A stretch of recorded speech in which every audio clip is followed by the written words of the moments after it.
माँ बाप को दुख मत दो। दोस्तों, आप अपने माँ बाप से सच्चा प्यार करते हो ना तो इस 2 मिनट की कहानी को पूरा जरूर सुनना, और अगर अंदर से एक आवाज आई तो यह कहानी आप अपने दोस्तों को जरूर शेयर कर देना। एक बार की बात है, एक लड़के ने अपने पिता से कहा, पापा मुझे नया मोबाइल चाहिए। पिता ने कहा, बेटा अभी कुछ वक्त रुक जा, फिर तुझे एक नया मोबाइल दिल दूंगा। बेटे ने कहा, आपके पास मेरे लिए कभी पैसे नहीं होते हैं। मेरे सब दोस्त अच्छे रहते हैं, किसी के पास कोई कमी नहीं है, केवल मेरे पास ही हर चीज की कमी होती है। अब बच्चे पैदा करना बेहद आसान है, लेकिन उन्हें पालना बेहद मुश्किल। जब आप मेरी जरूरत पूरी कर ही नहीं सकते तो क्या मतलब इस घर में रुकने का? मैं घर छोड़कर जा रहा हूँ। बेटा रुक जा, मेरी बात तो सुन, हम तुझे दिल देंगे। माता और पिता ने बेटे को रोकने और समझने की काफी कोशिश की, लेकिन वो नहीं रुक। गुस्से में उसने बैग पैक किया और घर से निकाल पड़ा। लेकिन घर से निकलते वक्त गलती से उसने अपने पिता की डायरी अपने बैग में डाल ली। पिता की आदत थी कि वह हमेशा डायरी लिखा करते थे और उनकी डायरी को छूने की परमिशन किसी को भी नहीं थी। लड़का घर से काफी दूर आ गया और थक कर बैठ गया। जब उसने वो डायरी देखा तो उसने सोचा, आखिर मिल ही गया खजाना। आज पता चल जाएगा कि मेरे पिताजी ने कहाँ दौलत छुपा रखी है और उन्हें किन किन लोगों से पैसे लेने हैं, और सरा का सरा लेखा झुका आज मुझे मिल जाएगा।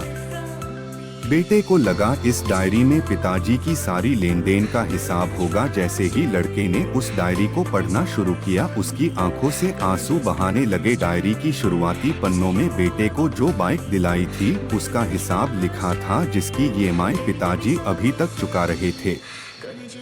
दूसरे पन्नों में उसके कॉलेज की फीस और एडमिशन का कर्ज लिखा था कि इन लोगों को इतने पैसे वापस देने हैं। और सबसे आखिरी पन्ने पर लिखा था कि बेटे को अब मोबाइल दिलाना है, उसके लिए मुझे कौन कौन उधार दे सकता है, उन सभी लोगों के नाम लिखे हुए थे।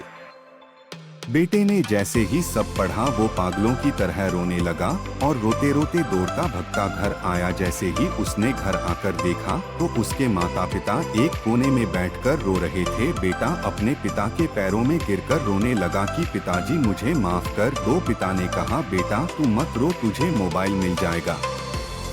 बेटे ने कहा, पिताजी मुझे आपसे कुछ नहीं चाहिए, मुझे पता चल चुका है आप इस डायरी में हम लोगों से क्या छुपाते थे। मैं अब आपको कोई कम नहीं करने दूंगा, मैं मेहनत करके सब कुछ ठीक करूंगा। ये सुनकर पिताजी ने बेटे को गले से लगा लिया।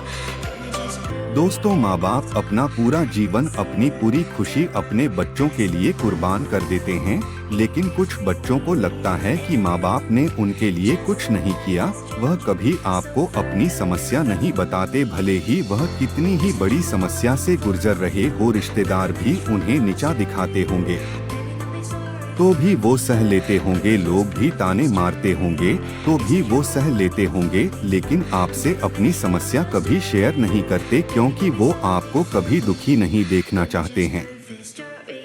अब आपका फर्ज बनता है अपने माँ बाप को अच्छी तरह रखना और उन्हें सुख देना, ताकि वो भी अपने जीवन का बचा हुआ समय सुख में गुजर सके।